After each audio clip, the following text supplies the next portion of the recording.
राज्यसभा में विपक्ष के नेता मल्लिकार्जुन खड़गे उस समय अपना आपा खो बैठे जब भारतीय जनता पार्टी के सांसद नीरज शेखर ने उनके भाषण के दौरान उन्हें टोक दिया।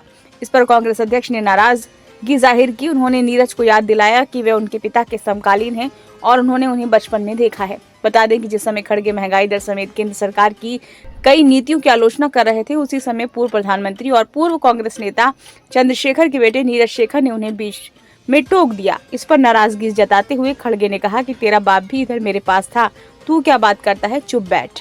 इस बात पर राज्यसभा में हंगामा मच गया और अध्यक्ष जगदीप धनखड़ को दोनों पक्षों से शांत रहने को कहा। उन्होंने कहा कि चंद्रशेखर जी इस देश के सबसे बड़े नेताओं में से एक हैं। देश में चंद्रशेखर जी के लिए सम्मान अतुलनीय है। धनखड़ ने खड़गे से पूर्व प्रधानमंत्री के बारे में अपने बयान को वापस लेने का अनुरोध किया। सभापति ने कहा कि आप कह रहे हैं आपके बाप, क्या हम इस एक्सप्रेशन को सर्टिफाई कर सकते हैं? आप एक अन्य माननीय सदस्य को कह रहे हैं आपके बाप, हमें चंद्रशेखर जी के प्रति सम्मान रखना चाहिए। इस पर खड़गे ने जवाब दिया, किसी का अपमान करना मेरी आदत नहीं है। इसके बाद उन्होंने भाजपा पर पूर्व प्रधानमंत्री दिवंगत मनमोहन सिंह का अपमान करने का आरोप लगाया। उन्होंने कहा किसी ने कहा कि वो नहाते सवेर रेनकोट पहनते हैं, किसी ने कहा कि वे बात नहीं करते, किसी ने कहा कि वो सरकार नहीं चला सकते। उन्होंने ऐसी अपमानजनक बातें की, लेकिन उन्होंने उन्हें सहन किया और देश के हित में चुप रहे। उन्हें मौनी बाबा कहा जाता था। लोगों का अपमान करने की आदत उनकी है, हम अपमान सहने वाले हैं।